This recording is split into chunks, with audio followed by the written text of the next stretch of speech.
African Americans generally, at least the people who have emailed me in the last couple of hours today, how they react to this? Do you understand they have a reaction? They think this is racial talk? That this whole thing about welfare cheats is just relentless stuff. I think there are a lot of people in America who listen to people like you, who tell them all day, all day, every day, how they should. So it's my influence on them. You just had a panel where the guy who was black was telling the two guys who were white they were nuts. Yeah, fine. Okay. So and the two guys who are white are going, gee, why are you not more sensitive to being black? I think Michael Steele knows he's black.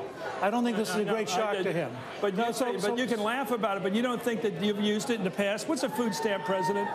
Food stamp president's a guy whose policies are so destructive that he creates the longest unemployment since the Great Depression, and he puts more people on food stamps, most of them white, than anybody else. Why do you assume food stamp refers to black? What kind of racist thinking do you have? Wait a second. Why you're being a racist? You assume it refers to black. Let me tell you why. Let me tell you why. Because from the beginning of paying attention to politics, Ronald Reagan would talk about the welfare queen who was African American. He'd talk about the young buck waiting in line. Yes, he did. He talked about the welfare queen out in Chicago. Who was African American? Yeah.